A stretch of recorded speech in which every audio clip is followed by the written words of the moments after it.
వారు చాయ్‌లో తిందాం అనుకుండో, లేకపోతే పొరగాళ్ళు చాయ్‌లో తింటారనుకుండ్రో ఈ బన్నులు పట్టుకొచ్చిండు షాపుకి పోతే. ఇక ఈ బన్నుల్ని చూసి మా వోడు బర్గర్ చెయ్యి మమ్మీ అన్నాడు. ఇక వాడు అడిగినాక చేయకపోతే ఏం బాగుంటది. సరే చేద్దాము, నాకు కూడా తినాలనిపించింది. ఇక బన్నుల్ని చూసేసరికి ఇక ప్రిపరేషన్ స్టార్ట్ చేసిన.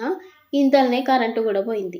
నా పని మొదలు పెట్టిందో లేదో కరెంట్ పోయింది. ఇక నాకు బ్రెడ్ క్రమ్స్ కావాలి కదా, అందుకని చెప్పి చాపర్లో చేసిన. మంచిగానే వచ్చినాయి. నేను కూడా బర్గర్ చేద్దామని చాలా రోజుల నుంచి అనుకుంటున్నా కానీ దానికి బాగా ఇంగ్రీడియంట్స్ పడుతుంది, మస్తు ప్రాసెస్ ఉంటుంది, టైం లేట్ అవుతుంది. ఎప్పుడైనా చేద్దాంలే అనుకున్నా. అయితే ఫస్ట్ బర్గర్ బన్స్ రెడీ చేసి చేద్దాం అనుకున్నా.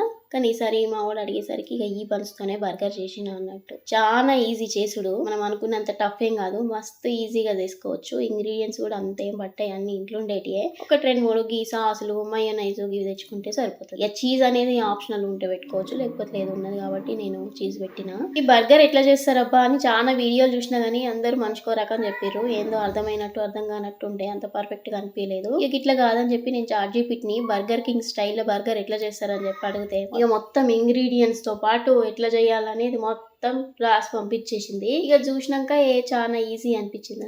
ఈజీయే కదా, ఇక మావాడు కూడా అడిగిండు చేద్దామని చెప్పి చేసిన. ఒక బన్నులు మాత్రం నార్మల్ బన్నులు, నెక్స్ట్ టైం బర్గర్ బన్నులు కూడా ఇంట్లో చేసి చూపిస్తా.